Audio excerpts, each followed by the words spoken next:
আসসালামু আলাইকুম। সংবাদে আপনাদের সবাইকে স্বাগত জানাচ্ছি। আমি ফিরোজ তোহা। শুরুতেই সংবাদ শিরোনাম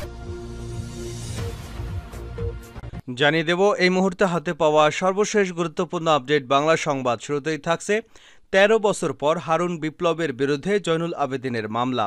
ঢাকা মহানগর পুলিশের সাবেক অতিরিক্ত কমিশনার ডিবি হারুনা রশিদ ও ডিএমপির সাবেক যুগ্ম কমিশনার বিপ্লব কুমার সরকারের বিরুদ্ধে মামলা করেছেন বিরোধী দলীয় চিফ হুইপ ও বিএনপি চেয়ারপারসনের উপদেষ্টা জয়নুল আবেদিন ফারুক। ২০১১ সালে জয়নুল আবেদিন ফারুককে সংসদ ভবনের সামনে মারধর করা হয়। সেই ঘটনায় সোমবার দুপুর ২:৩০টার দিকে রাজধানীর শেরেবাংলা নগর থানায় মামলাটি দায়ের করেন তিনি। এবারে জানাবো দুদকে নজরে অর্ধশতাধিক পুলিশ কর্মকর্তা। আওয়ামী লীগ সরকারের টানা ১৫ বছরের ক্ষমতার মেয়াদে বেপরোয়া হয়ে উঠেছিলেন পুলিশের অনেক কর্মকর্তা। তারা বিরোধী দলগুলোর উপর নানা দমন পীড়ন চালিয়ে সরকারের আস্থা অর্জন করেছিলেন। আর এই আস্থাকে পুঁজি করে অবৈধ উপায়ে দেশে বিদেশে গড়ে তুলেছেন সম্পদের পাহাড়। ক্ষমতার দাপট দেখিয়ে কোটি কোটি টাকার সম্পদ অর্জন করেছে অবৈধভাবে। এবার তাদের নজরদারিতে এনেছে দুদক। শুরু হয়েছে তদন্ত, ফেঁসে যাবেন এসব কর্মকর্তারা। জানাবো সময় টিভির সম্প্রচার বন্ধ। বেসরকারি স্যাটেলাইট টেলিভিশন চ্যানেল সময় টিভি সম্প্রচার বন্ধ করা হয়েছে। সোমবার রাত ১২টার পর থেকে টেলিভিশনটির সম্প্রচার বন্ধ করা হয়। এদিকে পিরোজপুরের স্বেচ্ছাসেবক লীগ নেতার অডিও কল ভাইরাল। বিভিন্ন সামাজিক যোগাযোগ মাধ্যমে ভাইরাল হয়েছে স্বেচ্ছাসেবক লীগ নেতা এবং ইউপি সদস্য রাজীব সমাদ্দারের একটি অডিও। সেখানে তিনি পিরোজপুরের নজিরপুরের সংখ্যালঘুদের উপর নির্যাতন, হামলা, দোকানপাট লুট ও ভাঙচুরের নির্দেশনা দেন। এবারে থাকছে আমি সম্পূর্ণ ব্যর্থ হয়েছি, ক্ষমা চাই। শেখ হাসিনা সরকারের পতনের পর মুখ খুলেন আলোচিত সাবেক সংসদ সদস্য ব্যারিস্টার সাইদুল হক সুমন। তিনি শুরু থেকে কোটা সংস্কার আন্দোলন বা বৈষম্য বিরোধী আন্দোলনের সঙ্গে ছিলেন বলে দাবি করেছেন। একই সঙ্গে তিনি শিক্ষার্থীদের সঙ্গে থাকার বিষয়টি বোঝাতে পারেননি জানিয়ে দুঃখ প্রকাশ করেছেন। এবং সর্বশেষ জানাবো আন্তর্জাতিক সংবাদ। ইসরায়েলের সামরিক ঘাঁটিতে হিজবুল্লাহ ড্রোন ও রকেট হামলায় বহু হতাহত। দখলদার ইসরায়েলের ইয়েরা এবং সেন্ট জিনের সামরিক ঘাঁটিতে সমন্বিত বিমান হামলা শুরু করেছে হিজবুল্লাহ। একঝাঁক একমুখী ড্রোনের মাধ্যমে পরিচালিত এই আক্রমণটি ইসরায়েলি সেনা সমাবেশ পয়েন্টগুলোকে লক্ষ্য করেই চালানো হয়, যাতে বেশ কিছু হতাহতের ঘটনা ঘটে। এতক্ষণ শিরোনাম শুনছিলেন, এবার বিস্তারিত। প্রিয় দর্শক, আপনি যদি এই চ্যানেলে নতুন হয়ে থাকেন, ভিডিওটি দেখতে দেখতে চ্যানেলটি সাবস্ক্রাইব করে আমাদের সঙ্গে থাকুন। আর এই ভিডিও সম্পর্কে আপনি আপনার মূল্যবান মতামতটি কমেন্ট বক্সে জানিয়ে দিন। আর হ্যাঁ প্রিয় দর্শক, জানিয়ে দিন ভিডিওটি কোথা থেকে দেখছেন। ১৩ বছর পর হারুন বিপ্লবের বিরুদ্ধে জয়নুল আবেদিনের মামলা। ঢাকা মহানগর পুলিশের সাবেক অতিরিক্ত কমিশনার হারুনা রশিদ ও ডিএমপির সাবেক যুগ্ম কমিশনার বিপ্লব কুমার সরকারের বিরুদ্ধে মামলা করেছেন বিরোধী দলীয় চিফ হুইপ বিএনপি চেয়ারপারসনের উপদেষ্টা জয়নুল আবেদিন ফারুক। ২০১১ সালে জয়নুল আবেদিন ফারুককে সংসদ ভবনের সামনে মারধর করা হয়। সেই ঘটনায় কাল সোমবার দুপুর ২:৩০টার দিকে রাজধানীর শেরেবাংলা নগর থানায় একটি মামলা করা হয়।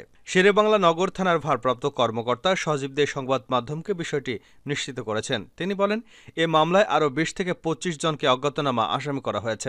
মামলার এজাহারে বলা হয়েছে ২০১১ সালের ৬ জুলাই সকাল ৭টা৫০ দিকে হরতালের সমর্থনে ফারুক এবং তৎকালীন সংসদ সদস্য সৈয়দা আশরাফি পাপিয়া, শামিয়া আক্তার এবং এবিএম আশরাফ উদ্দিন সহ বিএনপির অন্য সমর্থকেরা মিছিল বের করবার চেষ্টা করেন। সেই সময় হারুন ও বিপ্লবের নেতৃত্বে ২০ থেকে ২৫ জন পুলিশ সদস্য মিছিলে বাধা দেওয়ার চেষ্টা করে এমন দুর্ব্যবহার করেন।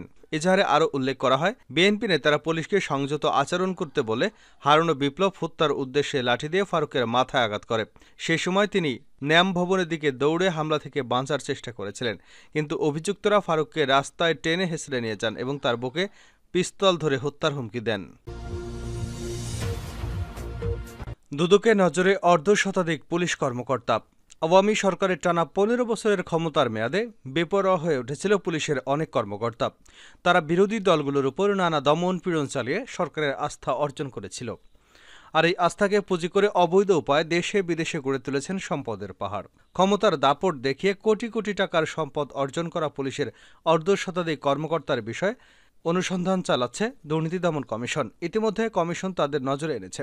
শিগগিরই এসব কর্মকর্তাদের বিষয়ে অনুসন্ধান শুরু করা হবে বলে দুদকের একাধিক সূত্র নিশ্চিত করেছে। রাজধানীর মাঠে বিরোধী দলের নেতাকর্মীদের দমনে দলীয় ক্যাডারের ভূমিকায় অবতীর্ণ হওয়া পুলিশ কর্মকর্তারা ঘুষ বাণিজ্য থেকে শুরু করে পুলিশের নিয়োগ, পদায়ন, চাঁদাবাজি, টেন্ডারবাজি, মামলায় হস্তক্ষেপ, গ্রেপ্তার বাণিজ্য করে বিপুল অর্থ উপার্জন করেন। ক্রসফায়ারের ভয় দেখিয়ে, মামলার ভয় দেখে ব্যবসায়ী বা ধর্নাঢ্য ব্যক্তিদের কাছ থেকে অর্থ হাতিয়ে নেওয়ার অভিযোগও আছে অনেকের বিরুদ্ধে। সাম্প্রতিক বৈষম্য বিরোধী ছাত্র আন্দোলনে পুলিশের এসব কর্মকর্তারা নির্মম কায়দায় বল প্রয়োগ করেছেন। তাদের নির্দেশে অধস্তন অনেকেই নিরীহ শিক্ষার্থীদের উপর গুলি চালাতে বাধ্য হয়েছিলেন। শিক্ষার্থীদের যৌক্তিক আন্দোলনকে ধূলিসাৎ করবার জন্য তারা ৫ই আগস্ট দুপুর পর্যন্ত সর্বশেষ চেষ্টা চালিয়েছে। সুবিধাভোগী এসব পুলিশ কর্মকর্তাদের বেআইনি নির্দেশে নির্বিচার সাধারণ নিরস্ত্র শিক্ষার্থীদের উপর গুলি করেছে মাঠ পর্যায়ের পুলিশ সদস্যরা। এইসব কর্মকর্তারা এতটাই বেপরোয়া ছিলেন, বিভিন্ন জাতীয় নির্বাচনে আওয়ামী লীগকে ক্ষমতায় বহাল রাখার জন্য দলীয় কর্মের মতো ভূমিকা পালন করেছেন। আওয়ামী লীগ সরকারের বিদায় এবং শেখ হাসিনার ভারত পালিয়ে যাবার পর বিভিন্ন বিষয়ে বিরোধী রাজনৈতিক দল, ব্যক্তি এবং বৈষম্য বিরোধী আন্দোলনের অতিরিক্ত বল প্রয়োগ করেছে এসব কর্মকর্তাদের খোদ পুলিশের কর্মকর্তারাই চিহ্নিত করেছেন। এছাড়া পুলিশ দমন কমিশনও তাদের বিষয়ে তৎপর রয়েছে। চিহ্নিত হওয়া এসব কর্মকর্তাদের অনেকে এখন গা ঢাকা দিয়েছে। গোয়েন্দা সূত্রগুলো বলছে, উচ্চভিলাষী অপেশাদার এই পুলিশ কর্মকর্তাদের এখনো পূর্ণাঙ্গ তালিকা হয়নি। খোঁজ খবর নিয়ে বিগত কয়েকদিনের কর্মকাণ্ড বিবেচনা করে তালিকা তৈরি হচ্ছে। তবে প্রাথমিকভাবে সম্মুখ সারিতে থাকা অনেকেরই নাম উঠে এসেছে। এদের মধ্যে সাবেক প্রভাবশালী আইজিপি বেনজির আহমেদের নাম রয়েছে, যদিও তিনি দুর্নীতির অভিযোগ ওঠার আগেই দেশ ত্যাগ করে পালিয়ে গেছেন। তালিকায় নাম রয়েছে সদ্য সাবেক আইজিপি চৌধুরী আব্দুল আল মামুন। আইজিপি হিসেবে দায়িত্ব পালনের পর ২ দফায় চুক্তির ভিত্তিক আইজিপি নিয়োগ পান তিনি। তার বিরুদ্ধে পুলিশকে রাজনৈতিক উদ্দেশ্যে বাস্তবায়নের হাতিয়ার হিসেবে ব্যবহার করার অভিযোগ আনা হয়েছে। এছাড়া সাধারণ শিক্ষার্থীদের উপর অতিরিক্ত বল প্রয়োগ, গুলির নির্দেশ দেওয়ার অভিযোগও রয়েছে। তার বিরুদ্ধে ইতিমধ্যে বেশ কয়েকটি মামলা হয়েছে। সময় টিভির সম্প্রচার বন্ধ। বেসরকারি স্যাটেলাইট টেলিভিশন চ্যানেল সময় টিভির সম্প্রচার বন্ধ করা হয়েছে। সোমবার রাত ১২টার পর থেকে টেলিভিশনটির সম্প্রচার বন্ধ করা হয়। এর আগে সময় টিভির প্রচার ৭ দিনের জন্য বন্ধের নির্দেশ দেয় হাইকোর্ট। সোমবার বিচারপতি নাইমা হায়দার এবং বিচারপতি শশাঙ্ক শেখরের সরকারের সমন্বয়ে গঠিত হাইকোর্ট বেঞ্চ আদেশ দেন।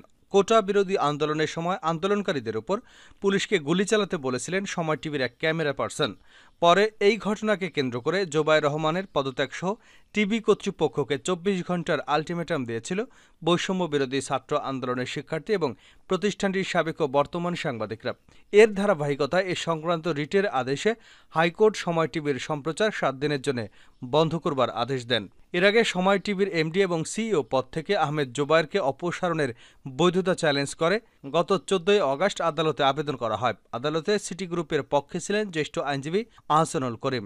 আহমেদ জোবায়েরের পক্ষে ছিলেন জ্যেষ্ঠ আইনজীবী এএম মাহবুবউদ্দিন খোকন। গণমাধ্যমের খবর অনুসারে গত ১০ আগস্ট গুলশানের সিটি হাউসে সময় মিডিয়া লিমিটেডের পরিচালনা পর্ষদের সভায় নতুন ব্যবস্থাপনা পরিচালক নির্ধারণ করা হয়। এতে বলা হয়, সভায় পরিচালনা পর্ষদের সিদ্ধান্ত অনুযায়ী সময় টেলিভিশনের ব্যবস্থাপনা পরিচালক ও প্রধান নির্বাহীর পদ থেকে আহমেদ জোবায়েরকে অব্যাহতি দেওয়া হয়েছে। বিজ্ঞপ্তিতে আরও বলা হয়, একই সভায় পরিচালক শম্পা রহমানকে ব্যবস্থাপনা পরিচালক হিসেবে দায়িত্ব দেওয়া হয়। সময় মিডিয়া লিমিটেডের সব কার্যক্রম এখন থেকে নতুন দায়িত্বপ্রাপ্ত ব্যবস্থাপনা পরিচালকের নির্দেশনায় পরিচালিত হবে। পরে এই অব্যাহতির বৈধতা চ্যালেঞ্জ করে হাইকোর্টে কোম্পানি বেঞ্চে আবেদন করেন আহমেদ জোবায়ের। পিরোজপুরের স্বেচ্ছাসেবক লীগ নেতার অডিও কল ভাইরাল। বিভিন্ন সামাজিক যোগাযোগ মাধ্যমে ভাইরাল হয়েছে স্বেচ্ছাসেবক লীগ নেতা ইউপির সদস্য রাজীব সমাদ্দারের একটি অডিও কল। সেখানে তিনি পিরোজপুরের নজিরপুরে সংখ্যালঘুদের উপর নির্যাতন, হামলা, দোকানপাট ভাঙচুর এবং লুটপাট করবার নির্দেশনা দিচ্ছেন। সোমবার স্থানীয় গণমাধ্যমে এ বিষয়টি নিশ্চিত করা গেছে। রাজীব সমাদ্দার উপজেলার স্বেচ্ছাসেবক লীগের নজিরপুর সদর ইউনিয়নের সভাপতি এবং ১ নম্বর ওয়ার্ডের ইউপি সদস্য। তার নির্দেশে সদর ইউনিয়নের হরিপাগলা গ্রামের সুশীল ঢালের কাপড়ের দোকান লুট করা হয়। এতে ৫ লাখ টাকার ক্ষতি করা হয়। এছাড়া হিমাংশু সমাদ্দার, আকাশ হালদার, দুলাল আক্তার এবং মানিকের দোকান লুট বা ভাঙচুর করা হয়। এর ফলে লাখ লাখ টাকার ক্ষয়ক্ষতি হয়। রাজীবের নির্দেশে কলাতলা গ্রামের কুদ্দুস শেখের ছেলে তুহিন শেখ, জব্বা শেখের ছেলে কায়ুম শেখ, ফরিদ মাঝি, জিহাদ মোল্লা এছাড়াও আরও বেশ কয়েকজন এসব নাশকতামূলক কর্মকাণ্ড করেছে বলে অভিযোগ করছেন স্থানীয়রা। এ বিষয়ে অভিযুক্ত রাজীব সমাদ্দারের সঙ্গে কথা হলে তিনি বলেন, এই অডিওতে আমি কোনো কথা বলিনি এবং ভাঙচুরের কোনো নির্দেশনাও দেয়নি। যা শুনেছেন এটা এডিট করা। নজিরপুর থানার ভারপ্রাপ্ত কর্মকর্তা মোহাম্মদ শাহ আলম হাওলাদার বলেন, বিষয়টি তদন্ত করে আইনগত ব্যবস্থা গ্রহণ করা হবে। শেষ করছে আন্তর্জাতিক সংবাদ দিয়ে। ইসরায়েলের সামরিক ঘাঁটিতে হিজবুল্লাহ ড্রোন ও রকেট হামলা, বহু হতাহত। দখলদার ইসরায়েলের ইয়ারা এবং সেন্ট জিনের সামরিক ঘাঁটিতে সমন্বিত বিমান হামলা শুরু করেছে হিজবুল্লাহ। এক ঝাঁক একমুখী ড্রোনের মাধ্যমে পরিচালিত এই আক্রমণটি ইসরায়েলি সেনা সমাবেশ পয়েন্টগুলোকে লক্ষ্য করেই চালানো হয়েছে, যাতে বেশ কিছু হতাহত হয়েছে। লেবাননের সশস্ত্র গোষ্ঠীটি সোমবার এক বিবৃতিতে এসব তথ্য জানিয়েছে। হিজবুল্লাহ বিবৃতিতে ইয়ারাকে ইসরায়েলি বাহিনীর ৩০০তম টেরিটোরিয়াল ব্রিগেডের সদর দপ্তর এবং সেন্ট জিনকে ইসরায়েলি সেনাবাহিনীর উত্তর কমান্ডের লজিস্টিক ঘাঁটি হিসেবে বর্ণনা করা হয়েছে। গোষ্ঠীটি জানিয়েছে, লেবাননের দক্ষিণাঞ্চলীয় শহর টারের কাছে কাদমাস এলাকায় চালানো ইসরায়েলি হামলার প্রতিশোধ হিসেবে হামলা চালানো হয়েছে। ড্রোন হামলার পাশাপাশি ইসরায়েলি সেনাবাহিনীতে জারিত ব্যারাক এবং এর আশপাশের সমাবেশ পয়েন্ট রকেট এবং আর্টিলারি হামলাও চালিয়েছে হিজবুল্লাহ।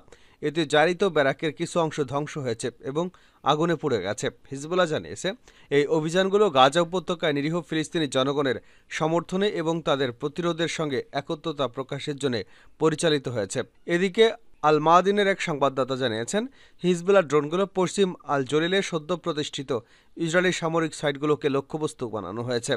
ইসরায়েলি সংবাদ মাধ্যম অ্যাডশোট হ্যামোড জানিয়েছে, হিজবুল্লাহর হামলায় ওই এলাকায় এক সৈন্য নিহত হয়েছে এবং ৬ জন আহত হয়েছে। তাদের মধ্যে একজনের অবস্থা আশঙ্কাজনক।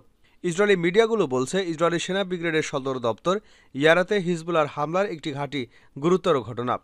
লেবানন থেকে এই ড্রোন এবং রকেট হামলা চালানো হয় এবং সেগুলো সরাসরি লক্ষ্যবস্তুতে আঘাত হানতে সক্ষম হয়। এদিকে ইসরায়েলের নাহারিয়া এলাকায় ছোড়া রকেট ব্যারেজকে অস্বাভাবিক বলে বর্ণনা করেছে ইসরায়েলি মারিফ পত্রিকার সাংবাদিক আবি আশকেনাজি। ইসরায়েলি মিডিয়াকে তিনি বলেছেন, সেখানে ড্রোন বিস্ফোরণের পর অন্তত ৩ জন আহত ব্যক্তিকে নাহারিয়া মেডিকেল সেন্টারে নিয়ে যাওয়া হয়েছে।